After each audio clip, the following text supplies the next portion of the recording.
Charles Harper Webb is a multi-award-winning author, a foremost proponent of stand-up poetry, and the editor of several anthologies, along with being a professor in English at the California State University. Ursula Lake is his first novel, and we'll talk about that in today's episode of the Writer's Corner live show. Don't go away, we will be right back.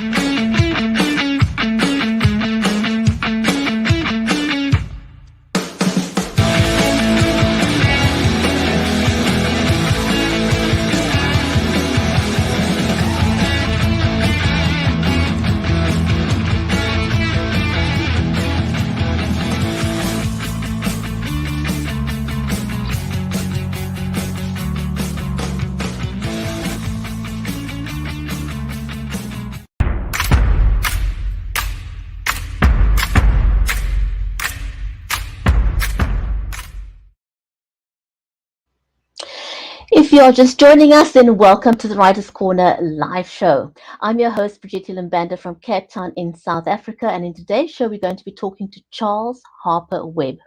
If this is your first time watching us, do let us know. We'd be happy to give you a shout out to welcome you. Our show today is made possible by Creative Edge, StreamYard, and BeLive Media. So a special warm welcome. If you're watching us over on Amazon Live, on LinkedIn, on Facebook, on YouTube, and also over on Twitter, a warm welcome to all of you. One of the things that Mary and I are very passionate about is helping authors level up. Now, a lot of authors are still using an online method to promote their work. Hybrid seems to be the way forward, although we are hearing more and more authors are starting to do in-person book events. So one of the things we do is give you a few quick tips to level up. And one of the things you can do, we know that a lot of authors go live using their phones, and there's nothing wrong with that. Phone cameras are just amazing. But if you ever wondered what those black lines on the side of your phone is and why you're having to try and fight for real estate on the screen between yourself and your book, a simple trick is to turn your phone from portrait, which most people use, into landscape. It'll get rid of the black lines and you'll have a bigger space in which to comfortably talk to your audience. The other thing you want to do is to secure your phone on a tripod, any kind of tripod. Because if you try and hold your phone in your hand while you're trying to talk about your book, it's going to make people seasick because it's impossible to hold your phone still. So those are just some of the tips that we like to share with our audience. And with that, before we bring on our amazing guest for today, Charles Harper Webb, I want to say hello to my friend and co-host, Mary Elizabeth Jackson, first, because she is also an award-winning author. She's a ghostwriter, a disabilities advocate, and do check out her latest release, Cheers from Heaven. Mary, how are you today? Welcome. I was muted. I'm doing great. I'm so excited to be here today, and I'm so looking forward to talking to our author. We've been so lucky for 4 years to be able to talk to just the most amazing people and their journeys. And every week I'm inspired. And when I get off the show, all I want to do is share them with other people, you know?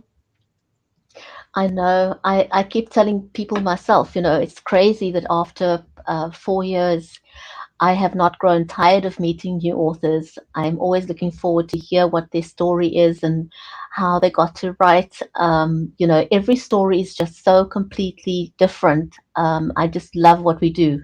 So for those of you who's not met Charles Harper Webb yet, he is a multi-award-winning author, a foremost proponent of stand-up poetry, and we're going to ask him really, really nicely if he would read us one of his poems.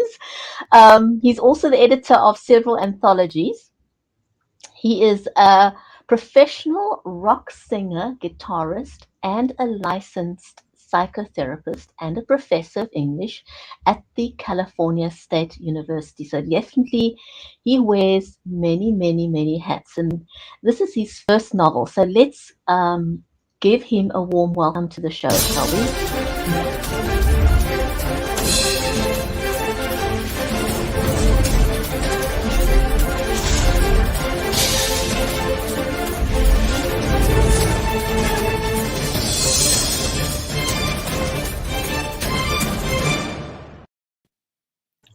Well, I feel very welcome. Thank you.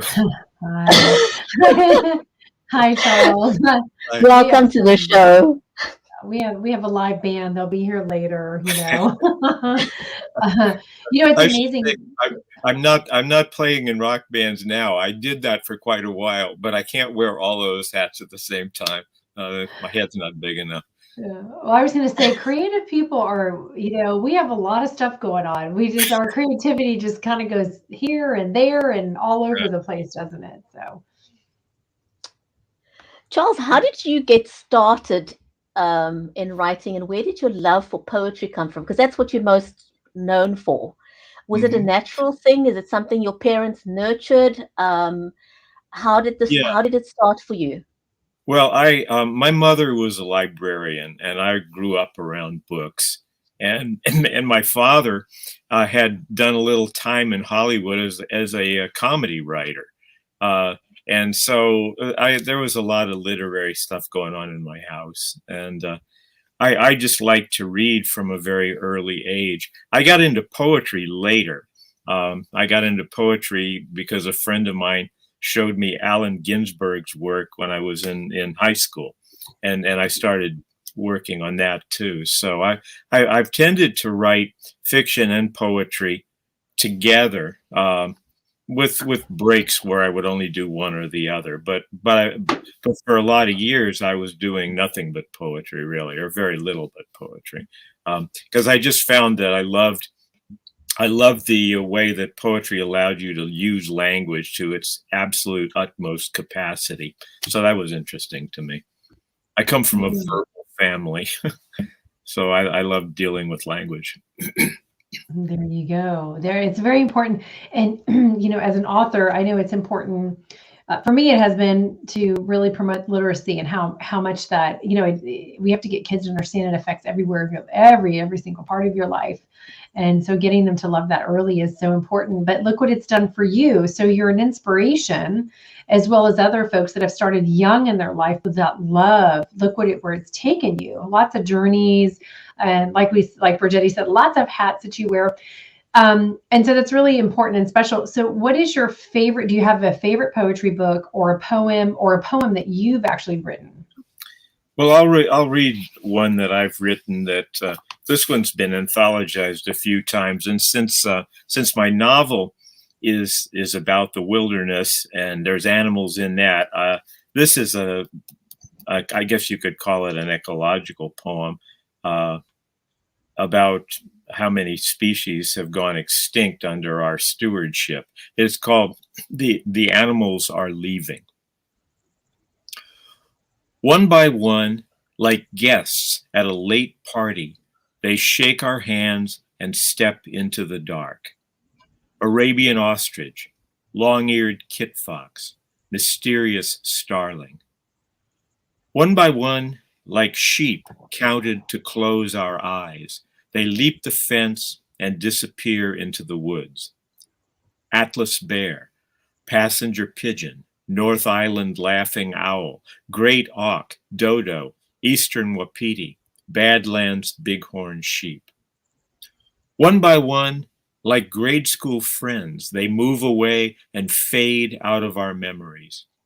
Portuguese ibex, blue buck, aurochs, Oregon bison, Spanish imperial eagle, Japanese wolf, hawksbill sea turtle, Cape lion, heath hen, Rhaetia thrush.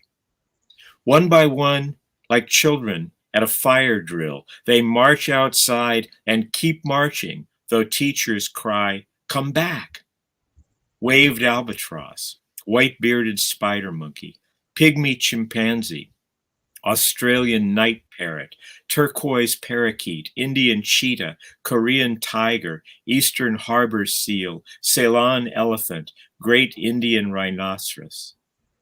One by one, like actors after a play that ran for years and wowed the world, they link their hands and bow before the curtain falls. Wow. Wow, that's amazing. Thank you. Oh, well, thank you for asking. Wow. That was beautiful.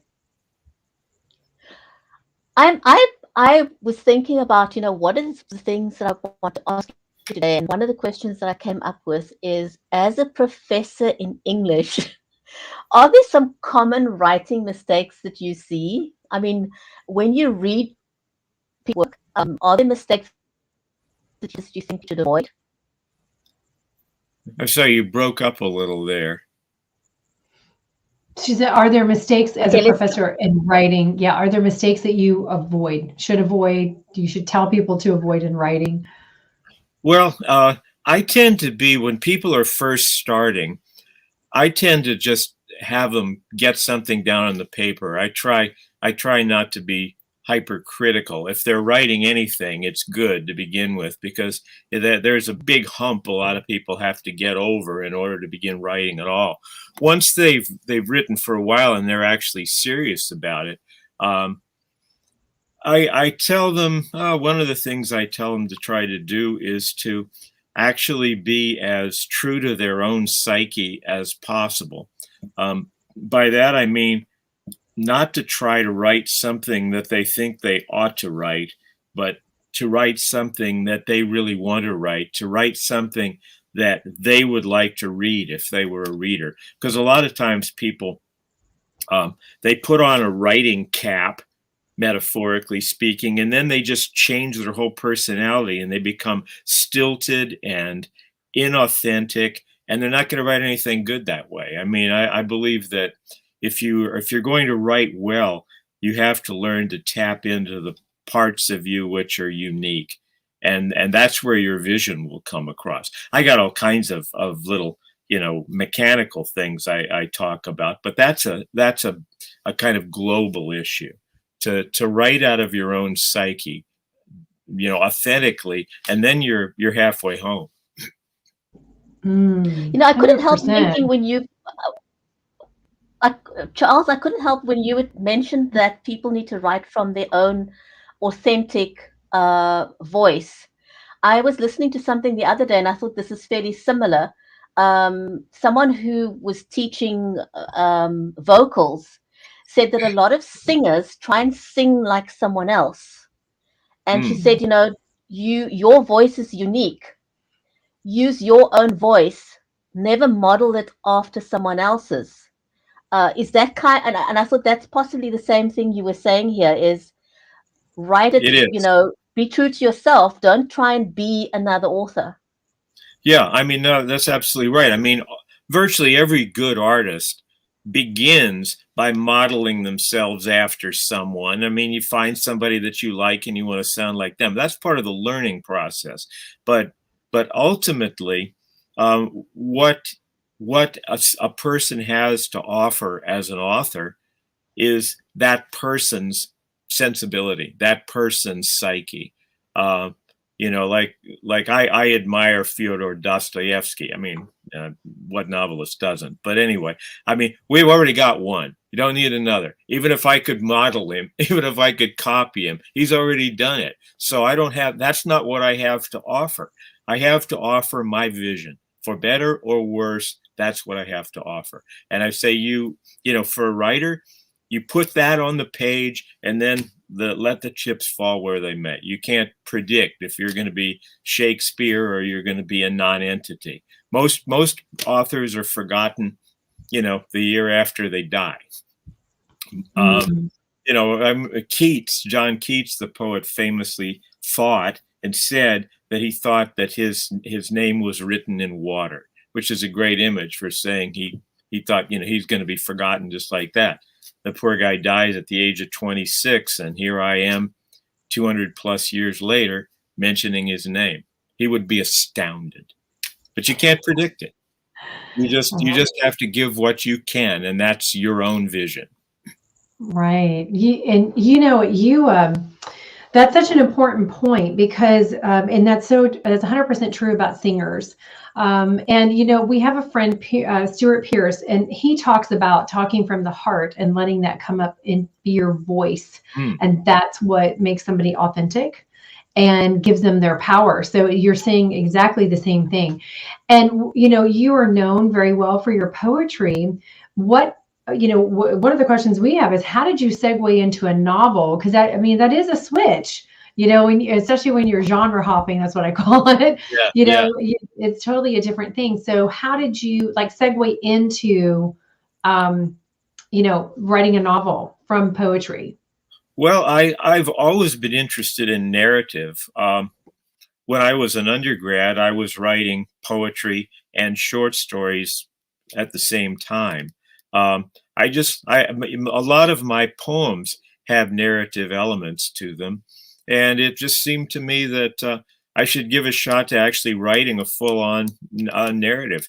The I think it's difficult to write a contemporary epic poem, let's say, and that you know, couple thousand years ago, that's where a narrative would have been in an epic poem. But I thought, you know, I loved novels. I always have.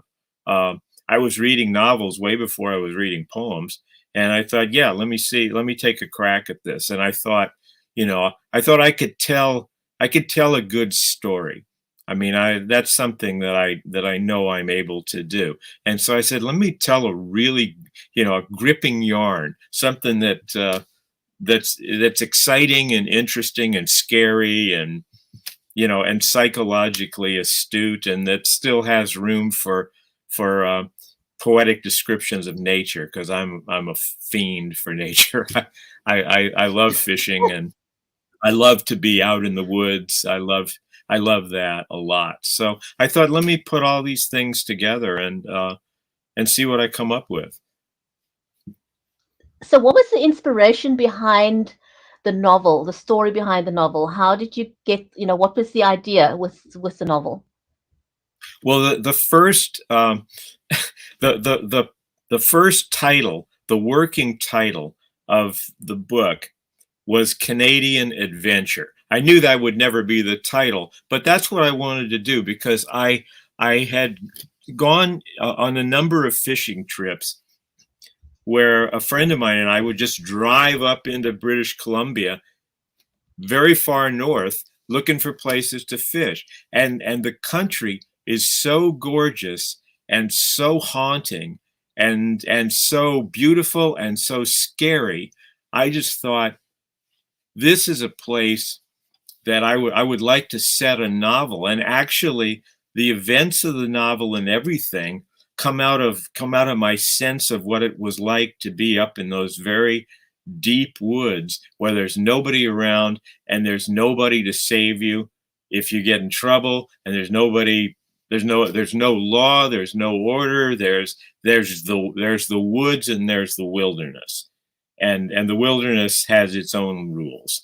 And I just thought, I know I can do something with that. And I knew I would be excited to write it because I love that country so much. That's amazing. And I just, you know, as you're talking, and I bet Bridgetti is feeling this as well. I can just picture what you're talking about, you know, because I can feel the sense of how you feel about it. And nature is really very powerful place to be. For all of us, it's a very calming place. Well, it can be scary too, right? If you're out in the middle of nowhere, like you said, a bear's chasing you, you're in trouble. So, you know, what are you going to do? But are the characters in your novel, are they, you know, did you make them up? They fictitious, or are they woven around actual folks that in your life, or maybe you people watched? No, I think most authors, you know, work pretty much, if they're effective to create characters, they do pretty much the same thing. I mean, every character has to, if it's going to be an authentic character, has got to come out of the author's psyche, just like an actor has got to be able to play different roles. But, you know, I mean, I guess my book has 3 different protagonists, but the main protagonist was modeled loosely after me because it's easier to write that way. He's a musician. I was a musician. He was frustrated with playing the gigs he was playing. I was frustrated that I could understand that. And I put together people. I put some of my characters are composites. When I was a boy in Houston, Texas, which is where I grew up, I had my very best friend was a gigantic guy.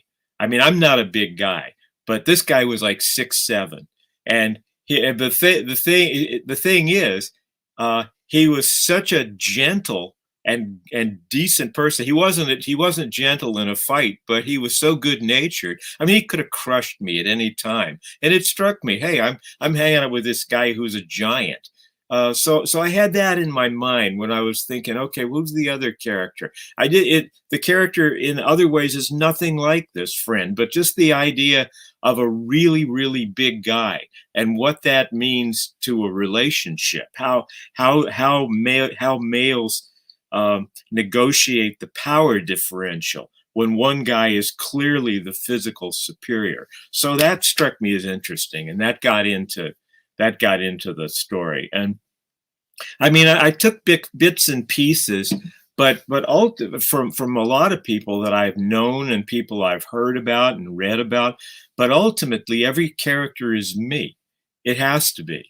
If I mean, they're all coming out of me. They're different angles, including the female character. Although I will admit that I got a lot of input from my wife on that to make sure that because I feel less confident writing in a woman's head than I do in a man's. I can write in a man's head any day, but I mean, we're way more alike than we're different, but there's differences, and I wanted to make sure that I didn't blunder and write things that my wife would say, woman would never do that, or that sounds like you. That sounds like a guy or something like that. So I call that research. And I always do.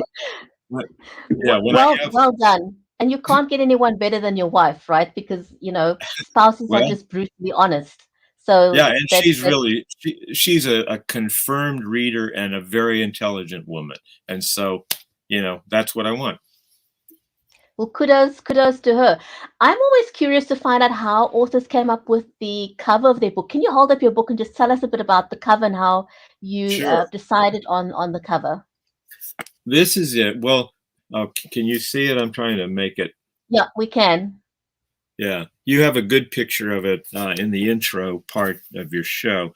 But yeah, I don't take a lot of credit for this. The Red Hen has got really good book designs. They always do. And the thing I think is so cool about this, well, there's a lot of things. I like the colors too, but the way that it makes the trees and then the trees reflection in the water look like a mouth.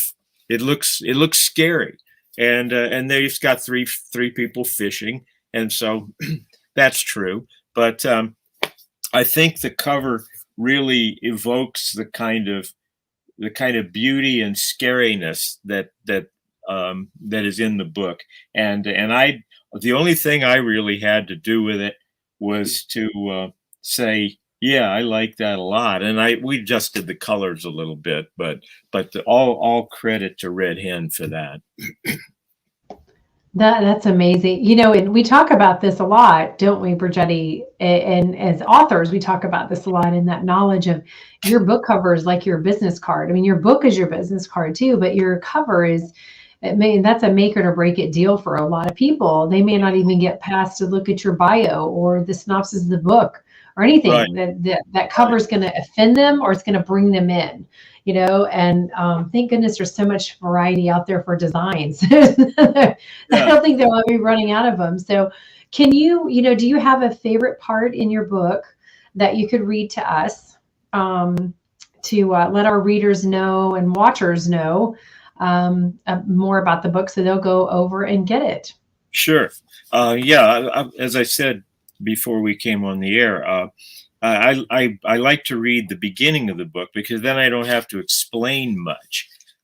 This is just how the book begins, and you get it. It spoons you right into it.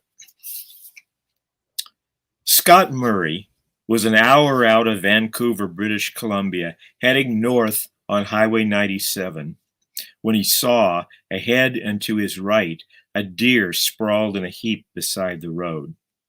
"Ah, man," he said, "no animal on earth ever evolved to deal with cars." A sense that he as human was to blame made Scott slow down as he passed the deer and so saw its head move. Checking his mirror, no cops, no cars at all, he pulled to the road shoulder and stopped. His watch said 1:04, but the air felt like morning, misty and cool as he eased out of his blue Datsun pickup, braced himself for what he'd see, then started down the shoulder toward the deer. Across the road, pine, spruce, and fir rose like a green fortress wall.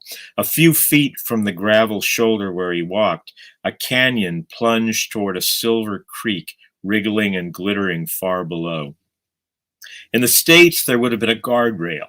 In BC, that's British Columbia, in BC, they would run out of guardrails long before they ran out of risky roads. Reaching the deer, a good-sized whitetail, Scott saw that, yes, it was alive. He also saw there was no hope. The creature's dark, luminous eyes stared straight ahead, its ear cups twisting as if listening for death. The deer's hindquarters were caked in blood. Its back legs were crooked, snapped. Its spine probably was too. Hit most likely by a big rig that just kept blasting on. The decent thing would be to end its misery. But how? His only weapon was a hatchet in his truck. Could he, as an act of mercy, hack this deer to death? He'd read a William Stafford poem where a traveler finds a dead doe on a canyon road, drags it to the shoulder, and feels a fawn moving inside. But the deer in front of Scott was not a doe. Antlers had sprouted, 4 blunt prongs like velvet-covered coral. As Scott stared at the antlers, he saw that the deer's eyes were fixed on him. Fixed, he would have sworn, in pain and fear, and something else, a gratitude that he was here, a wish not to die alone. Anthropomorphizing, science would say. Still, Scott touched the creature's flank, just barely moving up and down. He felt lightheaded, probably from seeing so much blood as he stroked the quivering flank. "I'm here," he told the dying animal. "I'm here." The deer gave something like a sigh as Scott kept stroking, staring into those lucent brown eyes. What did they see, he wondered, when they looked at him? He pictured himself standing like a deer in thick woods, smelling the pine, the damp, the tang of leaf decay.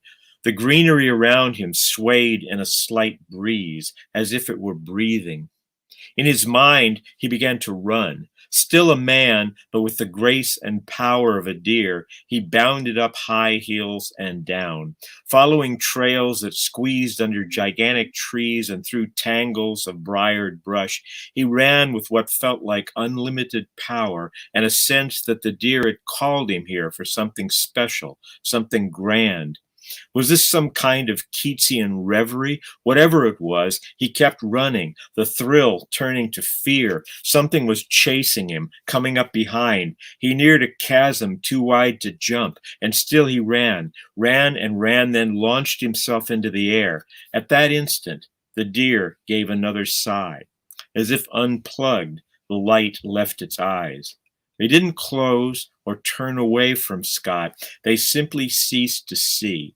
And with that ceasing, his reverie or vision or whatever it had been ceased too.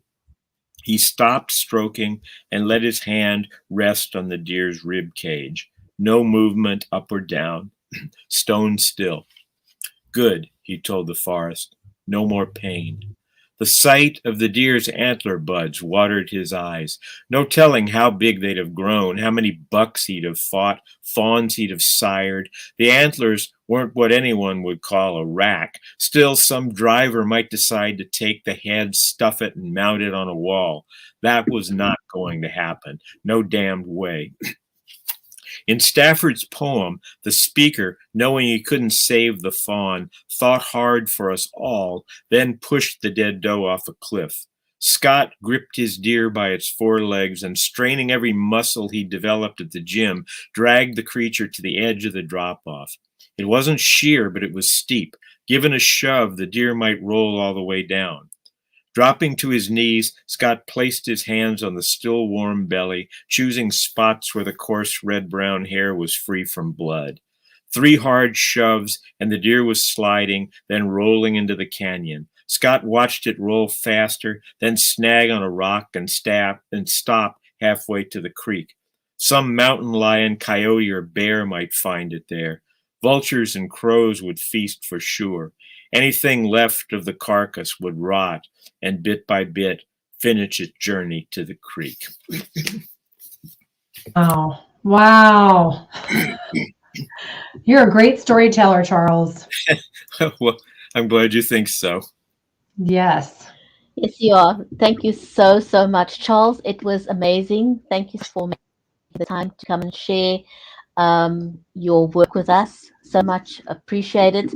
To our viewers out there, thank you for joining us live. Thank you to the viewers who are watching this on the replay. Charles, any word of advice for any writers out there? I'm sorry, you break up sometimes. What? I couldn't hear it all. I was just asking if you have any final word of advice for any writers out there. I think I've pretty much already given it my best shot as far as the advice goes, is just to follow your own vision and trust it, because that's all you have to offer. That's everything. Thank you so much. Boy, we loved having you on. Thank you so much. Well, it's my pleasure. Thank you very much for having me. I think that's a great piece of advice to end the show on, is just be yourself, right from your heart. Thanks, everyone. We look forward to seeing you on the next episode of the Writer's Corner live show, and keep writing.